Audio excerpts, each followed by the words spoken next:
Hey, good morning. Welcome to Grace. This morning we're going to paraphrase John chapter 19. We're going to find a principle and then we're going to put it into practice. So, John 19 is where Pilate took Jesus and he flogged him, and then soldiers twisted a crown of thorns on his head, and then they mocked him, "Hail, King of the Jews!" And then Pilate comes out and says, "I find no fault in this man." And then they just said, and as he presents Jesus to the crowd, they say, "Crucify him, crucify him."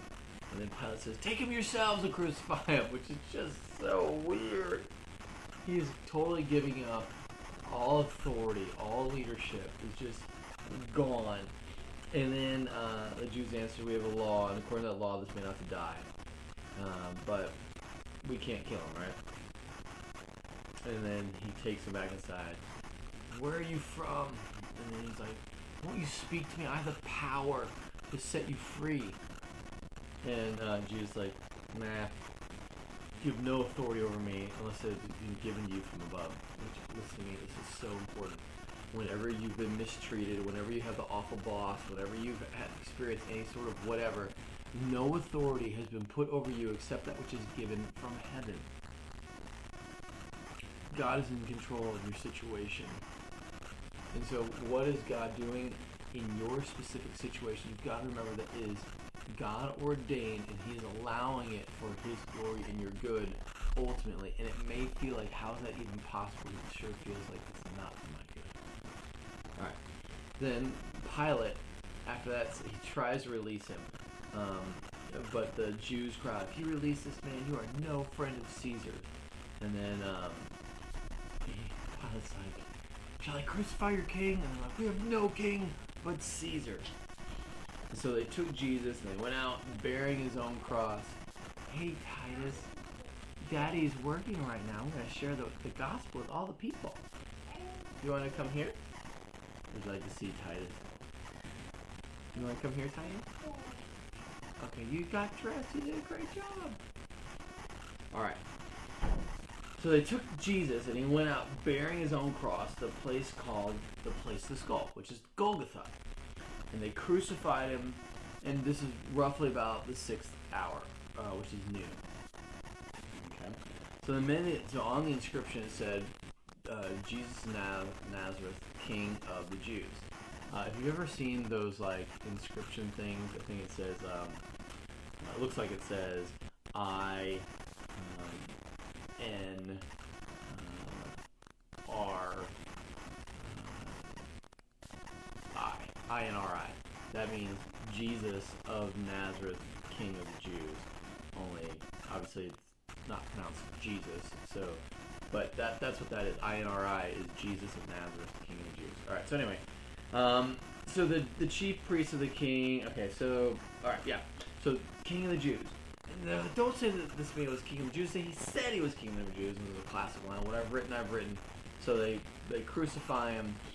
They divided his garments to fulfill Scripture, and then standing near the cross was his mom, Mary, the wife of Clopas, and Mary Magdalene. When Jesus saw his mother and the disciple whom he loved standing nearby, that's John. That's the guy who wrote this. Jesus said to Mary, "Woman, behold your son," and to John, "Behold your mom." And so after that, John took Mary into his own house. Now, after this, Jesus, knowing that all was now finished, he said, to fulfill the scripture, "I thirst." A jar full of sour wine stood there, so they took a sponge full of hyssop and held it to his mouth. When Jesus had received the sour wine, he said, "It is finished." And he bowed his head and gave up his spirit. Remember, nobody killed Jesus. Jesus gave up his own life. So then they're like, "Hey, we gotta get." It was about evening was starting to set. They wanted to get the bodies down before the day of preparation, because the Sabbath started Friday evening. And remember, it had been pitch black at this point because of the sky turned black. So it was a day of preparation. So they break the other two guys' lives. They break their two guys' legs so that they will die. I mean, remember, you die of asphyxiation. You suffocate to death on the cross. And so they do. As they go up to Jesus, he's already dead. So the soldier jams a spear up into his side. Blood and water, like separated, come out. And then, and this was to fulfill Scripture, that not one of his bones would be broken. And again, they will look on him who they have pierced. Then Jesus, that's all from Isaiah.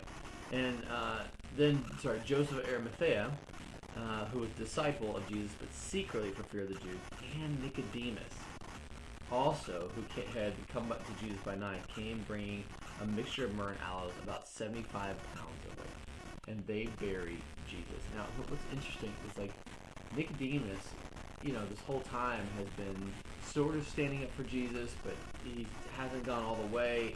But at this point, he is willing to go and bury Jesus. He does not care at this point. All right, so they took the body of Jesus, they bound it in linen cloths, they put it into Joseph of Arimathea's tomb. So because of the Jewish day of preparation, since the tomb was close at hand, they laid Jesus there. All right, the principle of John 19 is Jesus died according to the Scriptures. Okay? Now, but it's also Pilate and people given to fear of man over fear of God. And that's sad. But on the flip side, Joseph of Arimathea and Nicodemus finally overcome their fear of man to trust God. In that very ending scene as they're burying Jesus. Sort of incredible. And I think what that says is that there's a time in people's lives where your choices really define the rest of your life. And from this point forward, all we know about Pilate is he would get recalled to Rome and be executed at some point for being a failure. I'm not sure if he was executed, but his life ended up awful. And so then the practice then is, what am I afraid of?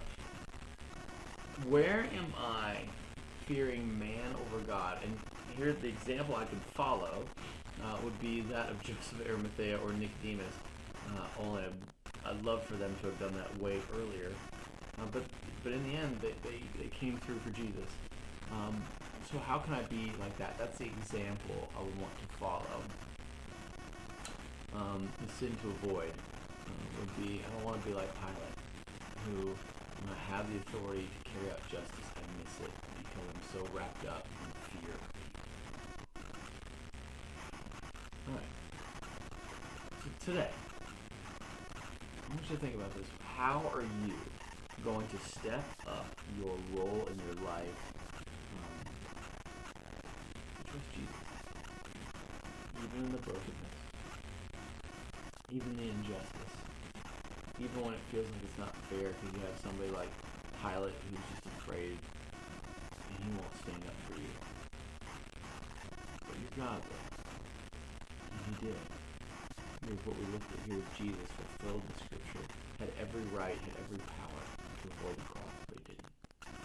And so this morning, I want you to go to work. I want you to go be at home. I want you to go to school. I want you to be who God has called you to be. In light of that thought, even when the odds, the people, are stacked against you, and you don't fear man, but you trust in Jesus. Will you pray with me? Father, thank you so much for your word. Thank you so much for your power. And I pray, God, that you would move in a really unique way today as people go about their day to search for you. They would hear from you, that you would speak to them, and that there would be power in their words and in their walk. In Jesus' name we pray.